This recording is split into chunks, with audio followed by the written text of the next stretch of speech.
تم فکر نہ کرو، میں بات کرنا جانتا ہوں، میں نے کہا، اور اٹھ کر ہیپی کے قریب پہنچ گیا۔ مجھے قریب آتا دیکھ کر وہ چونک کر کھڑا ہو گیا۔ اس کے چہرے پر زبردست کھنچاؤ پیدا ہو گیا تھا۔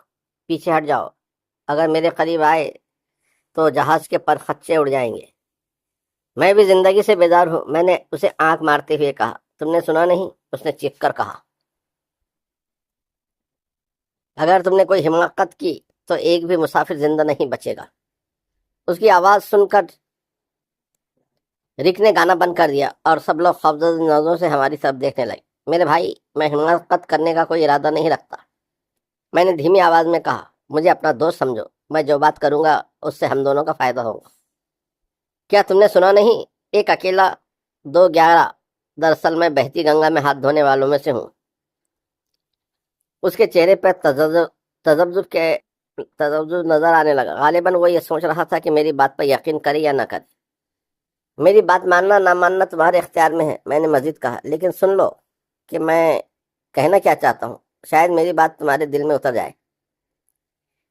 مجھے تمہارے چہرے پر مکاری نظر آ رہی ہے، اس نے کہا۔ خیر، جلدی بکو، کیا بکنا چاہتے ہو؟ مکاری مجھے ورثے میں ملی ہے، میں نے حولے سے کہا۔ پہلی بات یہ کہ میں جو بات کرنا چاہتا ہوں وہ کسی اور کے کان میں نہیں پڑنی چاہیے، ورنہ ہم دونوں کا نقصان ہوگا۔ اس لیے اگر تم اجازت دو تو میں رک رینڈل سے کہوں کہ وہ اپنا کام جاری رکھے۔ تم کہہ سکتے ہو ہیلو رک، میں نے سر گھما کر کہا۔ ایک ہماری فرمائش ہو جائے۔ رک نے سر کو خم کیا اور پرسوز آواز میں گانا گانے لگا۔ اب بولو کیا چاہتے ہو، ہیپی نے کہا۔ میں اعتماد کی فضا میں بات کرنا چاہتا ہوں، یعنی کہ میں چاہتا ہوں کہ تم مجھ پر اعتماد کرو اور میں تم پر اعتماد کروں۔ اعتماد کے لیے ایک ضروری چیز یہ ہے کہ طاقت اور اختیارات میں توازن ہو۔ اس وقت بظاہر تمہارے ہاتھ میں زیادہ اختیارات ہیں۔ کہنے کا مطلب یہ ہے کہ اس جہاز کی باغ دوڑ تمہارے ہاتھ میں ہے۔ تمہارے اس ہاتھ میں جو تھیلے کے اندر ہے۔ وہ خاموشی سے میری بات سن رہا تھا، تاہم اس کی آنکھوں کی پتلیاں مسلسل گھوم رہی تھی، جس سے یہ اندازہ لگانا مشکل نہیں تھا کہ وہ اندر سے فکر مند تھا اور تیزی سے سوچ رہا تھا۔ میں ابھی تک اندھیرے میں تیر چلا رہا تھا، کامیابی اور ناکامی کا امکان برابر تھا۔ ایک بات میں پورے یقین کے ساتھ کہہ سکتا ہوں، میں نے اس کی آنکھوں میں آنکھیں ڈال کر کہا، تمہارے اس تھیلے میں کچھ بھی نہیں ہے۔ یہ سنتے ہی اس کی آنکھوں میں ایک سایہ سا لہرا کر چلا گیا۔ مجھے یقین ہو گیا کہ اس کا تھیلا خالی تھا۔ اس اعتبار سے ہمارے درمیان طاقت کا توازن موجود ہے اور ہم ایک دوسرے پر اعتماد کر سکتے ہیں، یعنی ایک دوسرے کے لیے فائدہ مند ثابت ہو سکتے ہیں۔ کیا میں غلط کہہ رہا ہوں؟ تم بکواس کر رہے ہو، جلدی بات پوری کرو۔ ظاہر ہے ایسے نازک حالت میں کوئی شخص اپنی کمزوری کا اعتراف نہیں کر سکتا، لہذا میں نے اپنی بات پر زور دینا مناسب نہیں سمجھا۔ میں اعتماد کی بات کر رہا تھا۔ اس وقت جہاز کی باغ دوڑ تمہارے ہاتھ میں ہے۔ یہ جرم جو تم کر چکے ہو، اس میں کمی کا کوئی امکان نہیں ہے۔ یعنی اگر تم ایئرپورٹ پر پہنچ کر یہ کہو کہ تم نے محض مذاق کیا تھا اور یہ تمہارا تھیلا خالی ہے، تب بھی قانونی نقطۂ نظر سے تم جرم کی سنگینی میں کوئی کمی واقع نہیں ہوئی۔ بات کیا بنی؟ اس نے پوچھا۔ اس کے چہرے پر کسی قدر الجھن نمودار ہو گئی تھی۔ ہر کام کے پیچھے کوئی مقصد ضرور ہوتا ہے، میں نے سلسلہ کلام جاری رکھتے ہوئے کہا، لیکن تم نے ابھی تک نہ تو کوئی مطالبہ پیش کیا ہے اور نہ جہاز کو دوسرے ملک لے جانے کا حکم دیا ہے۔ اس لیے ظاہر ہے کہ یہ بے مقصد کام معلوم ہوتا ہے، لیکن جہاں تک میرا تعلق ہے میں معاملے کی تہہ تک پہنچ چکا ہوں۔ صاف صاف بات کرو، وہ مجھے گھورتا ہوا بولا۔ اس کا جوش خاصا کم پڑ چکا تھا۔ اگر تم اخبار پڑھتے ہو تو تمہیں یاد ہوگا کہ گزشتہ سال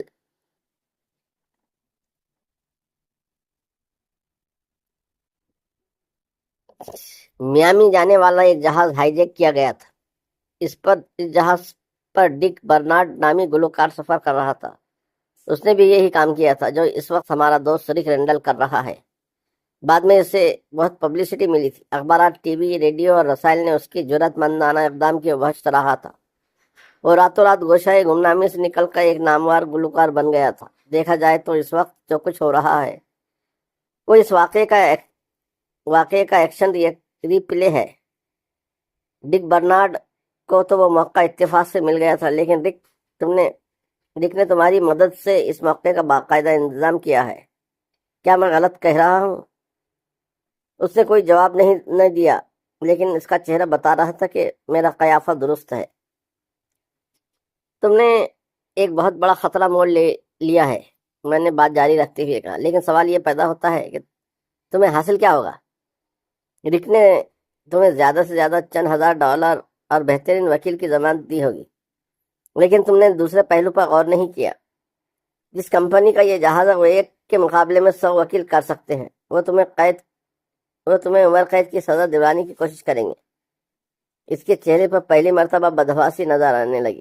مجھے یقین ہے کہ اگر تم اندر ہو گئے تو رک تمہاری خیریت دریافت کرنے بھی نہیں آئے گا۔ جہاز کو ہائی جیک کرنا معمولی جرم نہیں ہے۔ جو لوگ یہ کام کرتے ہیں ان کے پیچھے مضبوط تنظیم ہوتی ہے، کوئی عظیم مقصد ہوتا ہے۔ وہ اپنی جان کو ہتھیلی پر رکھ کر ایسے پرخطر کام میں ہاتھ ڈالتے ہیں۔ اس کی پیشانی بھیگ گئی اور وہ بولا، رک نے تو کہا کہ وہ مجھے 3-4 پیشیوں میں ہی بری کرا دے گا۔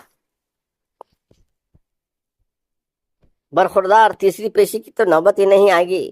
جیوری تمہیں دوسری پیشی میں ہی مجرم قرار دے گی۔ اوہ، میرا خیال ہے کہ مجھے کیپٹن سے معذرت کر لینی چاہیے۔ بڑے بھولے ہو، اب یہ معاملہ کیپٹن کے ہاتھ سے نکل چکا ہے۔ لاس اینجلس کے ہوائی اڈے پر پولیس کا پورا دستہ تمہارے استقبال کو موجود ہوگا۔ میں نے کہا، میں نے دیکھا رک رینڈل کنکھیوں سے ہماری طرف دیکھ رہا تھا۔ اس کی آواز میں پہلا سا جوش و خروش نہیں رہا تھا۔ اب کیا کرنا چاہیے؟ ہیپی نے پوچھا۔ اب پیچھے ہٹنے کی بابت تو سوچو بھی نہیں، میں نے کہا۔ جو کچھ کر چکے ہو اسے آگے بڑھاؤ، یا تخت یا تختہ۔ میرا خیال ہے کہ اس وقت ہم اوہائیو کے اوپر سے گزر رہے ہیں۔ ابھی 3-4 گھنٹے کا سفر باقی ہے۔ اب تم اپنا مطالبہ پیش کر دو۔ مطالبہ؟ تم کیپٹن سے کہو کہ تمہارا تعلق چین کے ریڈ آرمی سے ہے۔ تمہیں $5 لاکھ سے بھرا ہوا تھیلا، ایک پیراشوٹ اور ایک دوربین کی ضرورت ہے۔ پیراشوٹ کیوں؟ پیراشوٹ کے سوا تمہارے بچنے کی کوئی صورت نہیں ہے۔ مسافر امید نظروں سے میری طرف دیکھ رہے تھے۔ ان کا خیال تھا کہ میں نے ہائی جیکر کو اپنے قابو میں کر لیا تھا۔ تم کیپٹن سے یہ مطالبہ کرو گے کہ $5 لاکھ، پیراشوٹ اور دوربین تمہیں سینٹ لوئس کے ہوائی اڈے پر مل جانا چاہیے۔ لیکن یہ جہاز سینٹ لوئس کے ہوائی اڈے پر نہیں رکتا۔ یہ جہاز اس وقت تمہاری مٹھی میں ہے۔ تم جہاں چاہو یہ رکے گا۔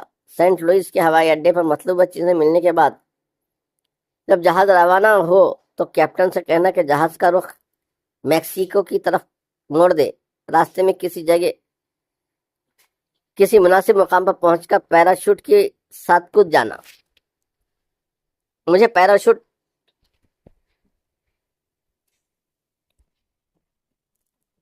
پیراشوٹ سے کودنے کا کوئی تجربہ نہیں۔ تمہیں جیل کا بھی کوئی تجربہ نہیں ہے۔ وہاں ہر صبح جب بیدار ہو گئے تو یہ محسوس کرو گے کہ پیراشوٹ چھلانگ لگائی ہے۔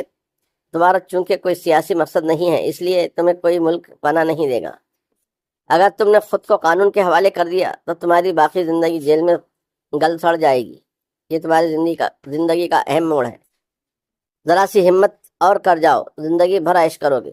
سب سے بڑی بات یہ ہے کہ میں تمہارے ساتھ ہوں۔ میں اس طریقے سے تمہیں پیراشوٹ سے اتاروں گا کہ کوئی تمہاری گرد بھی نہ پا سکے گا۔ اس وقت دن کے 4 بجے ہیں۔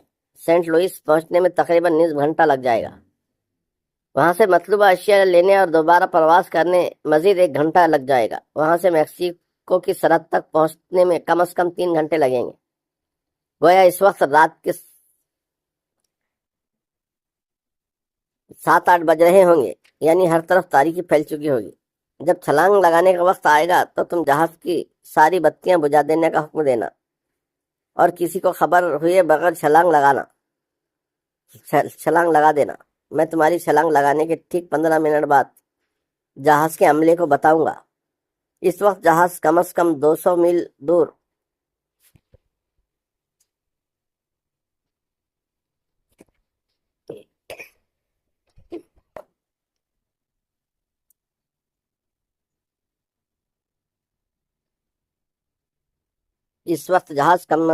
میل جا چکا ہوگا۔ یعنی اگر کوئی سرچ پارٹی بھیجی گئی تو وہ تمہاری چھلانگ لگانے والی جگہ سے 200 میل دور جھک مارتی پھرے گی۔ منصوبہ تو خاصا معقول معلوم ہوتا ہے۔ ایک آخری بات، 5 لاکھ میں سے نصف رقم میری ہوگی اور یہ تقسیم تمہارے کودنے سے پہلے کر لی جائے گی، ٹھیک ہے؟ ٹھیک ہے، اس نے کہا، خوب، اب میں تمہارے اور کیپٹن کے درمیان رابطے کا کام کروں گا۔ اب تمہیں میرے سوا نہ تو کسی سے بات کرنی ہے اور نہ کسی کو قریب آنے دینا ہے۔ اس نے ازبات میں سر ہلایا۔ میں اٹھ کر ایئر ہوسٹس کے پاس گیا اور کیپٹن سے بات کی خواہش ظاہر کی۔ اس نے اندر جا کر کیپٹن سے بات کی۔ اندر کیپٹن کے علاوہ مددگار پائلٹ بھی تھا۔ میں تنہائی میں بات کرنا چاہتا ہوں، میں نے کہا۔ کیپٹن نے مددگار پائلٹ کو اشارہ کیا اور وہ اٹھ کر باہر چلا گیا۔ اس شخص کا کسی دہشت پسند تنظیم سے تعلق ہے، میں نے کہا۔ اس کا کہنا ہے کہ اگر اس کے مطالبات پورے نہ کیے گئے تو وہ جہاز کو دستی بم سے اڑا دے گا۔ اس کے مطالبات کیا ہیں؟ کیپٹن نے پوچھا۔ اس کا لہجہ پرسکون تھا۔ اس نے $5 لاکھ پرانے نوٹوں کی صورت میں طلب کیے ہیں۔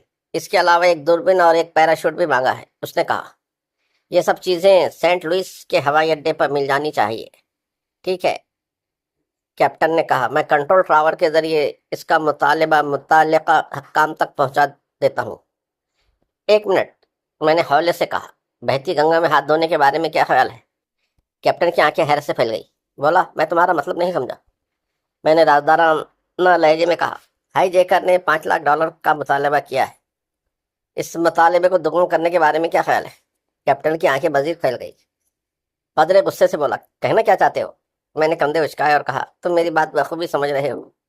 میرا مطلب یہ ہے کہ اگر پیغام میں تھوڑے بہت رد و بدل سے تمہیں $2-2.5 لاکھ کا فائدہ ہو جائے تو کیا برا ہے؟ اب غصے کی جگہ اس کے چہرے پر تجسس پیدا ہو گیا۔ وہ چند لمحے مجھے گھورتا رہا، پھر بولا، 2-2.5 لاکھ سے تمہارا کیا مطلب ہے؟ ابھی تو تم رقم دگنی کرنے کی بات کر رہے تھے۔ میرا خیال ہے کہ اتنے بڑے راز کے ساتھ تم مجھے خالی ہاتھ بھیجنا مناسب نہیں سمجھو گے۔ یعنی 2-2.5 لاکھ تمہارے ہوں گے۔ میرا حق المحنت تم مجھ پر آنکھیں بند کر کے اعتماد کر سکتے ہو۔ میں نے کاروبار میں کبھی دھوکہ نہیں کیا۔ کیپٹن تذبذب کے ساتھ بولا۔ اس لنگور کے بارے میں کیا خیال ہے؟ اس کی فکر نہ کرو، میں اسے ایسی جگہ پہنچا دوں گا جہاں قانون اس پر ہاتھ نہیں ڈال سکے گا۔ میرا دل نہیں مانتا۔ اس قسم کے موقع زندگی میں صرف ایک بار آتا ہے۔ ذرا سی ہمت کی ضرورت ہے۔ کیپٹن نیچے پھیلے ہوئے بادلوں کو گھورنے لگا۔ سامنے کا منظر خاصا خوبصورت تھا۔ اسے راضی کرنے کے لیے مجھے مزید الفاظ کی فضول خرچی کرنا پڑی۔ بلاخر دولت کی طاقت غالب آ گئی اور کیپٹن نے سینٹ لوئس کے کنٹرول ٹاور کو ہائی جیکر کے مطالبات سے آگاہ کرتے ہوئے لینڈ کرانے کی اجازت طلب کی۔ میں نے اسی دوران ہیپی کو جا کر بتایا کہ کیپٹن نے اس کے مطالبات کو آگے پہنچا دیا ہے۔ رک کوئی گڑبڑ نہ کرے، اس نے خدشہ ظاہر کیا۔ کیسے گڑبڑ کر سکتا ہے؟ خود پکڑا جائے گا، فکر نہ کرو۔ تمہارے جانے کے بعد میں اس کا بندوبست بھی کر لوں گا۔ مسافروں کی زیادہ توجہ ہماری طرف تھی۔ رک گو لوگوں کی فرمائش پوری کر رہا تھا، لیکن اس کے چہرے پر فکر مندی پائی جاتی تھی۔ غالباً وہ میرے اور ہپی کے مذاکرات کی وجہ سے پریشان تھا۔ نصف گھنٹے بعد لاؤڈ اسپیکر پر کیپٹن کی آواز سنائی دی۔ خواتین و حضرات، ہم کچھ دیر کے لیے سینٹ لوئس کے ہوائی اڈے پر رک رہے ہیں۔ ہم کوشش کر رہے ہیں کہ آپ کو سینٹ لوئس سے دوسرے جہاز میں سوار کرا دیں۔ اس سلسلے میں ہائی جیکر سے بات ہو رہی ہے۔ امید ہے کہ وہ آپ لوگوں کو جانے کی اجازت دے دے گا۔ یہ سن کر ہیپی کے چہرے پر حیرت نمودار ہو گئی۔